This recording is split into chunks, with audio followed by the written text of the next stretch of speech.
नमः शिवाय। प्रणाम भक्तजनों, आज हम श्री शिव महापुराण की कथा अध्याय 10 को सुनेंगे। आज के अध्याय में हम ब्रह्मा जी के द्वारा देवताओं को उपदेश देना इस संपूर्ण कथा का रसपान करेंगे। आइए हम कथा सुनते हैं।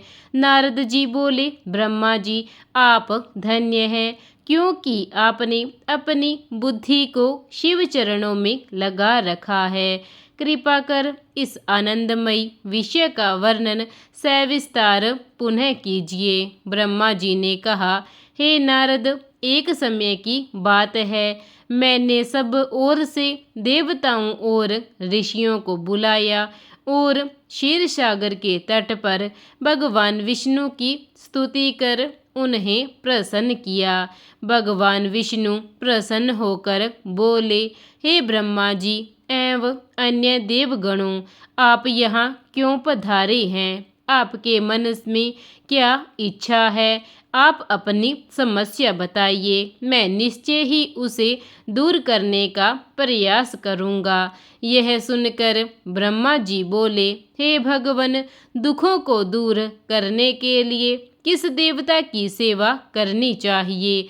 तब भगवान विष्णु ने उनके प्रश्न का उत्तर देते हुए कहा, हे ब्राह्मण, भगवान शिव शंकर ही सब दुखों को दूर करने वाले हैं। सुख की कामना करने वाले मनुष्य को उनकी भक्ति में सदैव लगे रहना चाहिए। उन्हीं में मन लगाएं और उन्हीं का चिंतन करें।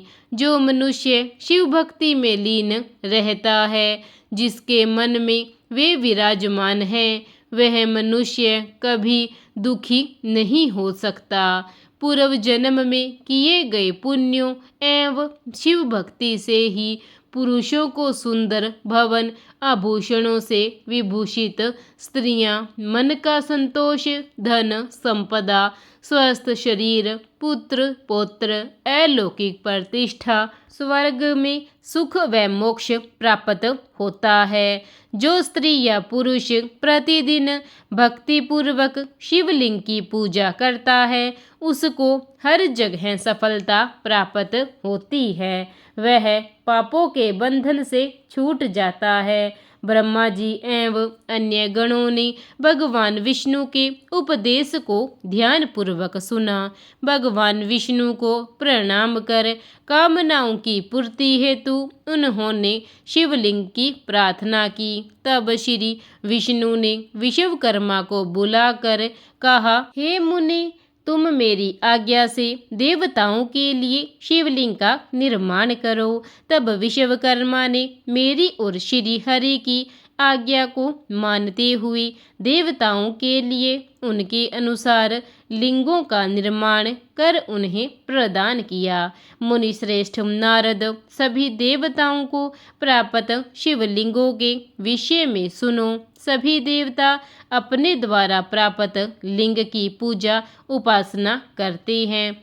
पद्म पराण मणि का लिंग इंद्र को, सोने का कुबेर को, पुखराज का धर्म को, श्याम वर्ण का वरुण को, इंद्र नीलमणि का विष्णु को और ब्रह्मा जी हेमल्य लिंग को प्राप्त कर उसका भक्ति पूर्वक पूजन करते हैं। इसी प्रकार विश्वदेव चांदी के लिंग की और वसुगुण पीतल के बने लिंग की भक्ति करते हैं। पीतल का अश्विनी कुमारों को, स्फटिक का लक्ष्मी को, तांबे का आदित्यों को और मोती का लिंग चंद्रमा को प्रदान किया गया है। वज्रलिंग ब्राह्मणों के लिए व मिट्टी का लिंग ब्राह्मणों की स्त्रियों के लिए मनाया गया है। मयासुर चंदन द्वारा बने लिंग का और नागों द्वारा मूंगे के बने शिवलिंग का आदर पूर्वक पूजन किया जाता है। देवी मक्खन के बने लिंग की अर्चना करती है। योगीराज भस्ममय लिंग की, यशगण दधि से निर्मित लिंग की, छाया देवी आटे के लिंग और ब्रह्मा पत्नी रत्नमयी शिवलिंग की पूजा करती है। बाणासुर पार्थिव लिंग की पूजा करता है। भगवान विष्णु ने देवताओं को उनके हित के लिए शिवलिंग के साथ पूजन की विधि भी बताई। देवताओं के वचनों को सुनकर मेरे हृदय में हर्ष की अनुभूति हुई। मैंने लोगों का कल्याण करने वाली शिव पूजा की उत्तम विधि बताई। यह शिव भक्ति समस्त अभिष्ट फलों को प्रदान करने वाली है। इस प्रकार लिंगों के विषय में बताकर ब्रह्मा जी ने शिवलिंग व शिव भक्ति की महिमा का वर्णन किया। शिव पूजन भोग और मोक्ष प्रदान करता है। मनुष्य जन्म उच्च कुल से प्राप्त करना अत्यंत दुर्लभ है, इसलिए मनुष्य रूप में जन्म लेकर मनुष्य को शिव भक्ति में लीन रहना चाहिए। शास्त्रों द्वारा बताए गए मार्ग का अनुसरण करते हुए, जाति के नियमों का पालन करते हुए कर्म करें, संपत्ति के अनुसार दान आदि करें, जप तप यज्ञ और ध्यान करें। ध्यान के द्वारा ही परमात्मा का साक्षात्कार होता है। भगवान शंकर अपने भक्तों के लिए सदा उपलब्ध रहते हैं। जब तक ज्ञान की प्राप्ति न हो तब तक कर्मों से ही आराधना करें। इस संसार में जो जो वस्तु सत असत रूप में दिखती है अथवा सुनाई देती है, वह पर ब्रह्मा शिव रूप है। तत्व ज्ञान न होने तक देव की मूर्ति का पूजन करें। अपनी जाति के लिए अपनाए गए कर्म का प्रयत्न पूर्वक पालन करें। आराध्य देव का पूजन श्रद्धा पूर्वक करें, क्योंकि पूजन और दान से ही हमारी सभी विघ्न व बाधाएं दूर होती है। जिस प्रकार मैले कपड़े पर रंग अच्छे से नहीं चढ़ता, परंतु साफ कपड़े पर अच्छी तरह से रंग चढ़ता है, उसी प्रकार देवताओं की पूजा अर्चना से मनुष्य का शरीर पूर्णतः निर्मल हो जाता है। उस पर ज्ञान का रंग चढ़ता है और वह भेदभाव आदि सभी बंधनों से छूट जाता है। बंधनों से छूटने पर उसके सभी दुख दर्द समाप्त होते हैं और मोह माया से मुक्त मनुष्य शिव पद प्राप्त कर लेता है। मनुष्य जब तक गृहस्थ आश्रम में रहे तब तक सभी देवताओं में श्रेष्ठ भगवान शंकर की मूर्ति का प्रेम पूर्वक पूजन करें। भगवान शंकर ही सभी देवों के मूल हैं, उनकी पूजा से बढ़कर कुछ भी नहीं है। जिस प्रकार वृक्ष की जड़ में पानी से सींचने पर जड़ एवं शाखाएं सभी तृप्त हो जाती है, उसी प्रकार भगवान शिव की भक्ति है। अतः मनोवांछित फलों की प्राप्ति के लिए शिव जी की पूजा करनी चाहिए। अभीष्ट फलों की प्राप्ति तथा सिद्धि के लिए समस्त प्राणियों को सदैव लोक कल्याणकारी भगवान शिव का पूजन करना चाहिए। ब्रह्मा जी कहते हैं, हे नारद, अब मैं शिव पूजन की सर्वोत्तम विधि बताता हूँ। यह विधि समस्त अभीष्ट तथा सुखों को प्रदान करने वाली है। उपासक ब्रह्म मुहूर्त में उठकर जगदम्बा पार्वती और भगवान शिव का स्मरण करे। दोनों हाथ जोड़कर उनके सामने सिर झुकाकर भक्ति पूर्वक प्रार्थना करी। हे देवेश उठिए, हे त्रिलोकीनाथ उठिए, मेरे हृदय में निवास करने वाले देव उठिए और पूरे ब्रह्मांड का मंगल करिए। हे प्रभु, मैं धर्म अधर्म को नहीं जानता, आपकी प्रेरणा से ही मैं कार्य करता हूँ। फिर गुरु चरणों का ध्यान करते हुए कमरे से निकलकर शौच आदि से निवृत्त हो जाएं। मिट्टी और जल से देह को शुद्ध करें। दोनों हाथों और पैरों को धोकर दातुन करें तथा 16 बार जल की अंजलियों से मुंह को धोएं। ये कार्य सूर्योदय से पूर्व ही करना चाहिए। हे देवताओं और ऋषियों, छठी प्रतिपदा, अमावस्या, नवमी और रविवार के दिन दातुन न करें। नदी अथवा घर में समय से स्नान करें। मनुष्य को देश और काल के विरुद्ध स्नान नहीं करना चाहिए। श्राद्ध, संक्रांति, ग्रहण, महादान और उपवास वाले दिन गर्म जल में स्नान न करें। कर्म से वारों को देखकर ही तेल लगाएं। जो मनुष्य नियम पूर्वक रोज तेल लगाता है उसके लिए तेल लगाना किसी भी दिन दूषित नहीं है। सरसों के तेल को ग्रहण के दिन प्रयोग में ना लाएं। इसके उपरांत स्नान पूर्व या उत्तर की ओर मुख करके ही करें। स्नान के उपरांत स्वच्छ अथवा धुले हुए वस्त्र को धारण करें।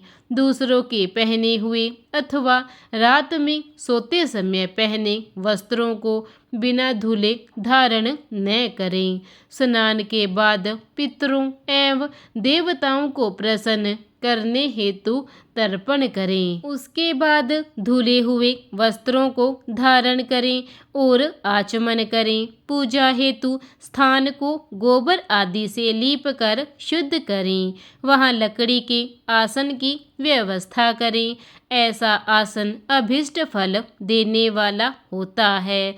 उस आसन पर बिछाने के लिए मृग अर्थात हिरण की खाल की व्यवस्था करें।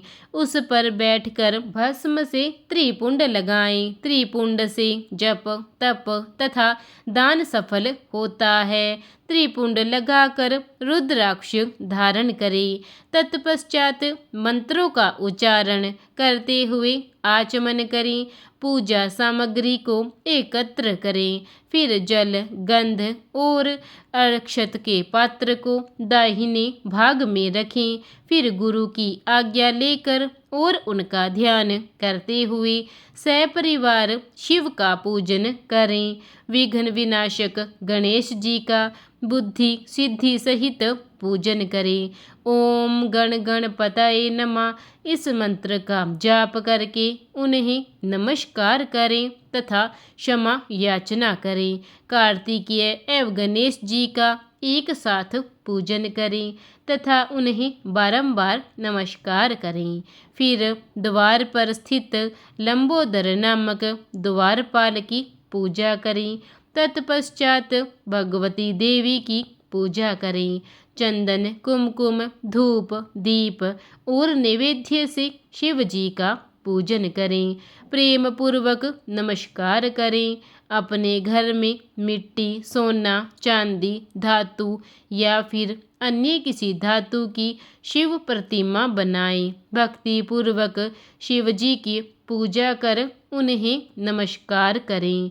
मिट्टी का शिवलिंग बनाकर विधि पूर्वक उनकी स्थापना करें तथा उसकी प्राण प्रतिष्ठा करें।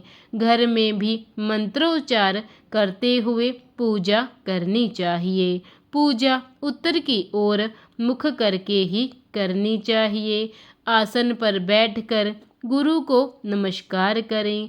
अर्घ्य पात्र से शिवलिंग पर जल चढ़ाएं। शांत मन से पूर्ण श्रद्धावंत होकर महादेव जी का आह्वान इस प्रकार करना चाहिए। जो कैलाश के शिखर पर निवास करते हैं और पार्वती देवी के पति हैं, जिनके स्वरूप का वर्णन शास्त्रों में है, जो समस्त देवताओं के लिए पूजित हैं, जिनके 5 मुख 10 हाथ तथा प्रत्येक मुख पर 3-3 नेत्र हैं, जो सिर पर चंद्रमा का मुकुट और जटा धारण किए हुए हैं, जिनका रंग कपूर के समान है, जो बाघ की खाल बांधते हैं, जिनके गले में वासुकी नामक नाग लिपटा है, जो सभी मनुष्यों को शरण देते हैं और सभी भक्तगण जिनकी जय जयकार करते हैं, जिनका सभी वेद और शास्त्रों में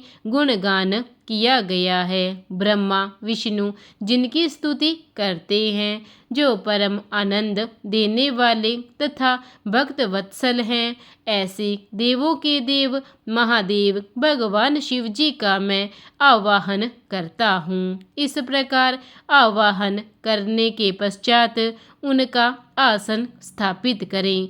आसन के बाद शिव जी को पाद्य और अर्घ्य दें। पंचामृत के द्रव्यों द्वारा शिवलिंग को स्नान कराएं तथा मंत्रों सहित द्रव्य अर्पित करें। स्नान के पश्चात सुगंधित चंदन का लेप करें तथा सुगंधित जलधारा से उनका अभिषेक करें। फिर आचमन कर जल दें और वस्त्र अर्पित करें। मंत्रों द्वारा भगवान कमल, शतपत्र, शंख, पुष्प, कुश, पुष्पदार, द्रोण, पुष्प, तुलसी दल तथा बेलपत्र चढ़ाकर पराभक्ति से महेश्वर की विशेष पूजा करें। बेलपत्र समर्पित करने से शिव जी की पूजा सफल होती है। तत्पश्चात सुगंधित चूर्ण तथा सुवासित तेल बड़े हर्ष के साथ भगवान शिव को अर्पित करें। गुग्गल और अगरू की धूप दें। घी का दीपक जलाएं। प्रभु शंकर, आपको हम नमस्कार करते हैं। आप अर्घ्य को स्वीकार करके मुझे रूप दीजिए, यश दीजिए और भोग व मोक्ष रूपी फल प्रदान कीजिए। यह कहकर अर्घ्य अर्पित करें। निवेद्य व तांबूल अर्पित करें।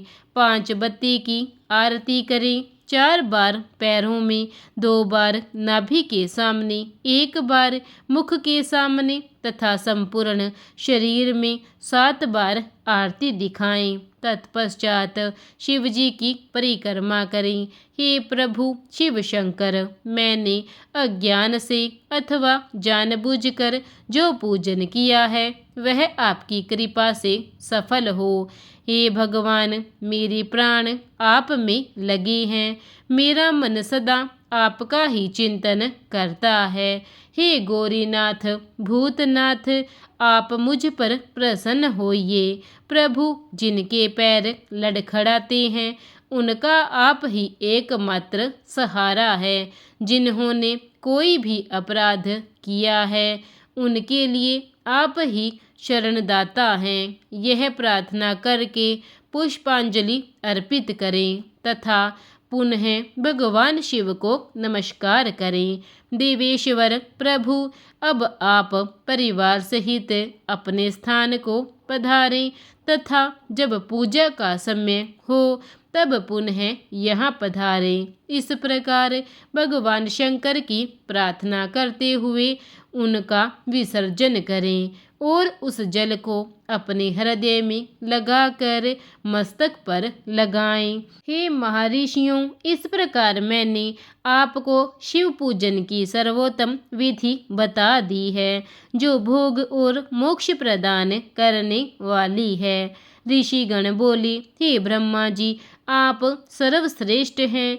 आपने हम पर कृपा कर शिव पूजन की सर्वोत्तम विधि का वर्णन किया है, जिसे सुनकर हम सब कृतार्थ हो गए। इसी प्रकार श्री शिव पुराण महापुराण कथा का यह अध्याय यहीं पर समाप्त होता है। इसके आगे की कथा हम अध्याय 10 में सुनेंगे। तब तक के लिए प्रेम से बोलिए हर हर महादेव। जय श्री कृष्णा। विष्णु महाराज की जय। प्रिय भक्तजनों, अगर आपको कथा अच्छी लगी हो तो कथा को लाइक और चैनल को सब्सक्राइब करना ना भूलें। धन्यवाद।